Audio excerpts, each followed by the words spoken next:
Et puis le vendredi 1er août 2025, le ministre de l'Agriculture, des Ressources animales et halieutiques, Ismaël Sombié, a réuni une cinquantaine de journalistes au centre écotouristique de Bagrépoul pour un déjeuner de presse dédié au bilan intermédiaire et au déroulement de la campagne agro-pastorale 2025-2026. Ce cadre d'échange visait aussi à informer l'opinion publique nationale et internationale sur les objectifs ambitieux fixés par le gouvernement. Coco Mieso pour plus de détails. Avancées et perspectives de la campagne agro-pastorale 2025-2026, voici le menu principal de ces échanges à bâton rompu entre le ministre d'État, Ismaël Sombié, et les journalistes depuis le centre écotouristique de Bagrépoul dans le Nakambé ce vendredi 1er août 2025.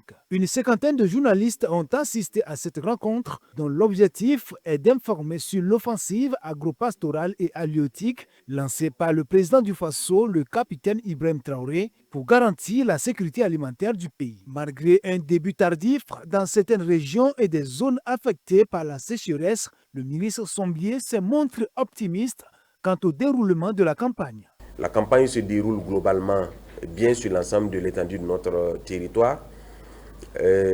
Bien sûr, en fonction des régions, le niveau est assez divers. Il y a également les postes de sécheresse qui étaient annoncés par les prévisions météo que nous observons dans certaines régions. Mais globalement, cela ne met pas en danger pour le moment nos objectifs de production et nous sommes optimistes quant à leur atteinte. L'ambition est claire, produire 7 millions de tonnes de céréales, dont 2,4 millions de tonnes de maïs, 1 million de tonnes de riz paddy, près de 2 millions de tonnes de mil et plus de 2,5 millions de tonnes de sorgho. Au titre des cultures commerciales, dans le viseur, environ 1,5 million de tonnes, notamment en arachide, sésame et soja. En outre, les objectifs pour les cultures alimentaires s'élèvent à plus de 830 000 tonnes.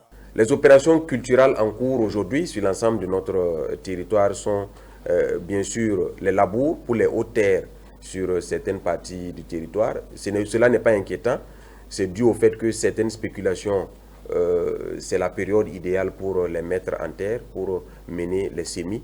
Et donc les labours se poursuivent pour ces spéculations-là. Il y a le semis qui se poursuit également pour certaines spéculations en tenant compte bien sûr du calendrier. Il y a des opérations de sarclage qui se poursuivent sur l'ensemble du territoire.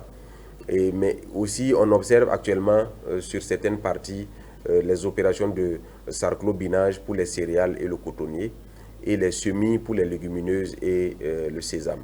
Ismaël Sombié a rappelé que le gouvernement s'est engagé à injecter 104 milliards de francs CFA dans les équipements et les intrants agricoles et halieutiques pour améliorer les capacités de production. L'objectif de cette démarche est d'introduire la mécanisation agricole pour augmenter les rendements et réduire la pénibilité du travail des agriculteurs. Au cours de cette campagne, une vingtaine de réformes sont mises en place, y compris la mise en place du fonds Doumoukafar pour faciliter l'accès au financement des agro-entrepreneurs, ainsi que la création de brigades de mécanisation au niveau communal. Il existe dans chaque commune du Burkina Faso désormais une brigade de mécanisation agricole qui est dotée de tracteurs, dotée de motoculteurs, qui sera bientôt dotée également de récolteuses, de moissonneuses, de mini-moissonneuses, et de tous les équipements qu'il faut pour non seulement préparer les sols en amont, mais assurer l'entretien des cultures pendant la campagne et également assurer les récoltes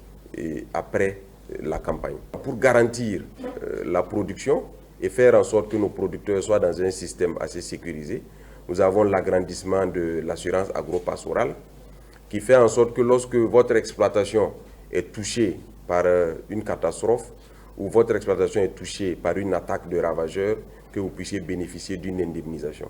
Le gouvernement a réitéré son engagement à faire de la campagne 2025-2026 au Burkina Faso un succès en matière d'autonomie alimentaire durable en se basant sur une planification rigoureuse, des innovations techniques et un soutien financier substantiel.